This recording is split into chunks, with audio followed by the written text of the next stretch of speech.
Okay इसी थोड़ा घूम पीछे इधर पीछे पीछे आगे है ना ठीक है एक पीछे सर ओके रोलिंग बघितलं तुम्ही सगळं काय म्हणताय काय माहिती दिली तुम्हाला बऱ्याच संभाजी नगरातला हा भाग औद्योगिक दृष्ट्या तसा अतिशय प्रगत भाग आहे आणि या ठिकाणी अशा पद्धतीनं 6 कामगाराचा दुर्दैवी मृत्यू होणं हे संभाजीनगरच्या उद्योग जगतासाठी सुद्धा चांगली बाब नाही. पण ज्यावेळेस इथली सगळी पाहणी केली तर हा सगळा अपघात झालेला हा मनुष्य निर्मित आहे. क्लिअर दिसतं. कारण एक तर हा 5000 स्क्वेअर फूटचा प्लॉट असताना किती मोठं इन्क्रोचमेंट आहे इथे सगळ्यात आधी पाहिलं पाहिजे. त्याच्याकडे MIDCचं कसं दुर्लक्ष आहे, का दुर्लक्ष आहे. मग कामगार विभागाचा डिश विभाग आहे, काय याच्याकडे लक्ष देतो. कामगार कुठून आले, काय आले, रजिस्ट्रेशन त्यांची नोंदणी आहे का, इथं हा रेसिडेन्शियल भाग आहे का, इंडस्ट्रीमध्ये स्वयंपाक करणं अलाउड आहे का, गॅस ठेवणं अलाउड आहे का. जर हे सगळं बघितलं तर हे लोक जळून नाही तर गुदमरून मेलेले.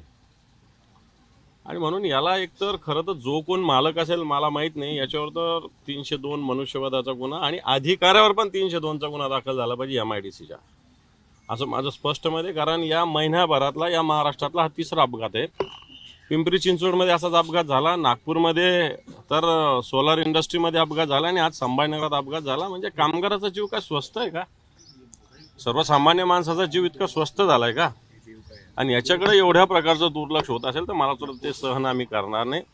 ज्या पद्धतीनं ही MIDCचं नाव आहे ते कमी करण्याचा प्रयत्न काही अधिकारी करतात की काय असं आमच्या मनात शंका निर्माण होते.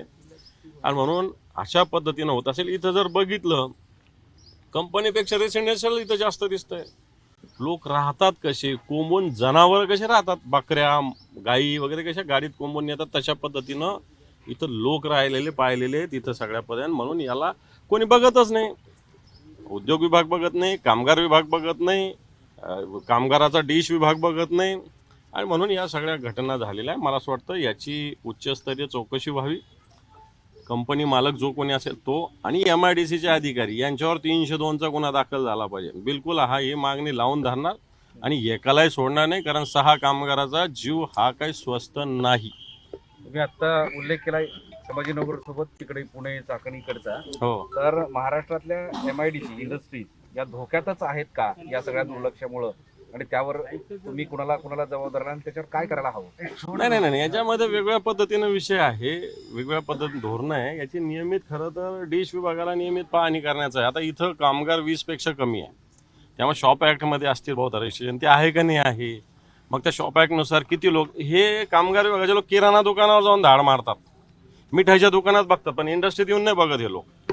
हे कामगार विभाग आहे ना, हा मिठाईचं दुकान बघेल, एखादं किराणा दुकान बघेल, पण ही इंडस्ट्री येऊन बघणार नाही. जबाबदारी नाही का त्यांची. असं असेल तर मला वाटतं राज्याचं कामगार विभागाला या सगळ्या गोष्टीत बघितलं पाहिजे. फक्त स्वार्थासाठी कामगार विभाग आहे का. कामगाराच्या सुरक्षिततेसाठी कामगार विभाग सक्रिय असला पाहिजे, परंतु तो नाही असं मी स्पष्टपणे बोलतो. तपासणीसाठी पथक निर्माण करावं असं लागतंय का. आहेच ते करावं लागत नाही, नियमच येतो, कायदाच येतो, तो काय नवीन नाहीये. त्याला पथक निर्माण करावं वगैरे करायची गरज नाही. कामगार विभागाच्या अंडर एक औद्योगिक सुरक्षा विभाग आहे ज्याला डिश म्हणतात. हा विभागाचं हे कामच आहे की सगळ्या पद्धतीनं औद्योगिक सुरक्षिततेची काळजी घेणं हे काम आहे. इन्स्पेक्शन करावं लागतं, त्याचं रेकॉर्ड ठेवावं लागतं, त्याचं आहे का नाही बघून येतं जातील ते अधिकारी घरी. इन्स्पेक्शन करायला अवघा एक इन्स्पेक्टर इथे आहे आणि 7-8 हजार उद्योगांमध्ये तो अवघा एक माणूस पाहणी करतो. असं नाही, त्यांनी सब एजन्सी करण्याचा सुद्धा त्या विभागात निर्णय आहे. त्यांना सब एजन्सी ठेवता येते, खाजगी पण लोक ठेवता येतात त्यांना. ते अधिकार सरकारने त्यांना दिलेले. आता त्याची अंमलबजावणी ते करतात नाही करतात मला माहिती नाही. ABP माझा, उघडा डोळे बघा नीट.